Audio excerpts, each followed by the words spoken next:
Ladies and gentlemen, boys and girls, children of all ages, welcome to Robert Sports Show. I'm your host, Robert. A Major League Baseball topic edition, Pete Rose. Hall of Famer, reinstated, what should I do with Pete Rose? I know this latest paper's coming out saying that he bet on baseball as early as 1986 when he was still a player, and it's a cardinal rule in baseball not to bet on baseball because you're a baseball player. He broke that rule.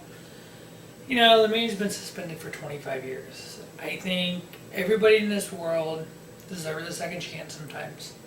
If you look at the history of sports and baseball, and you see these players who have gotten suspended for PEDs, for drugs, for et cetera, and they were able to come back and play. You look at the NFL, you look at players who were suspended for major off-the-field items, such as Leonard Little, drove drunk, got in an accident, was charged with manslaughter, someone died. I believe it happened twice. He was still able to play. You have Michael Vick being charged with dogfighting and going to jail, getting suspended, still being able to play again. You have, I believe it was the Dallas Cowboys player, Josh Brent, who was killed in the car. I believe it was Josh Brent that was killed in the car accident. His teammate driving drunk killed him. He was able to come back and play. Why, for gambling, do you suspend this? Do you give this guy the death penalty, basically? When all these other cases, Adrian Peterson beats his child, is able to come back and play. Ray Rice beats his wife on video and has been reinstated. He's not suspended for life. Yes, betting on baseball is a cardinal rule that got broke. In 2015, it's all about second chances in life. Everybody gets a second chance. How many murderers, drug dealers, etc. go to jail, get out, and have a chance to, be a major part of society.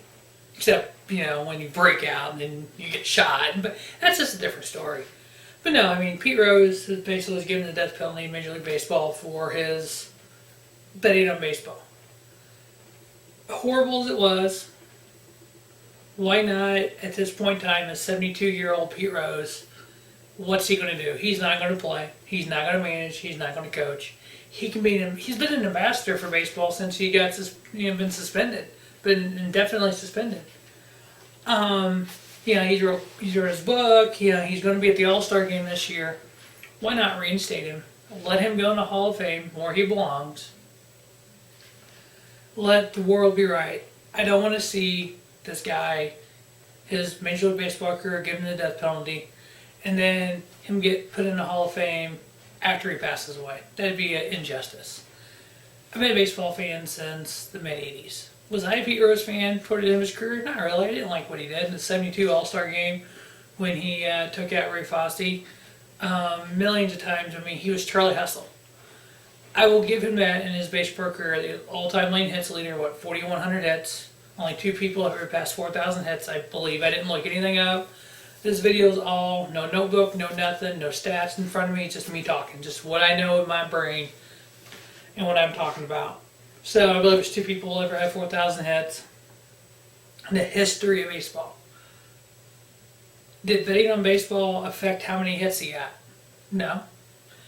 Did betting on baseball maybe help him a little bit? Because if he's betting for the Reds to win, he needs to go out and give 150% effort to get his money.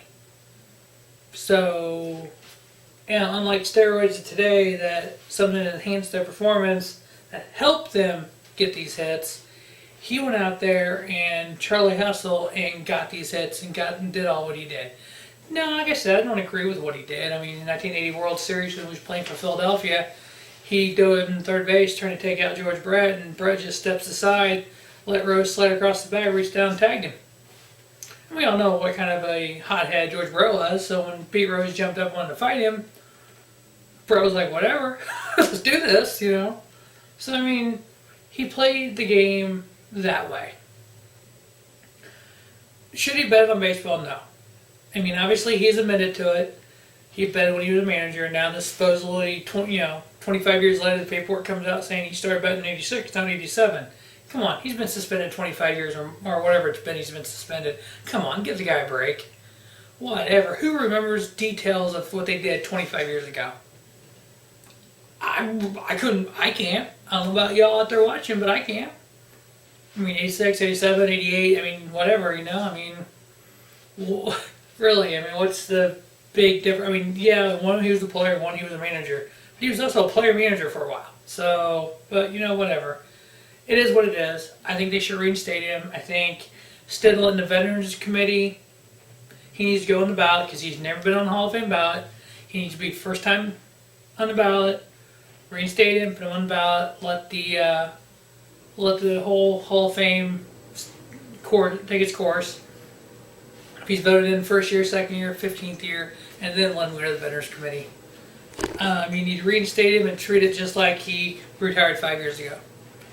So I think Pete Rose should be in the Hall of Fame. So thanks for watching the Reverend Sports Show and have a spiffy day. Reverend Sports Show, the YouTube leader in sports channels.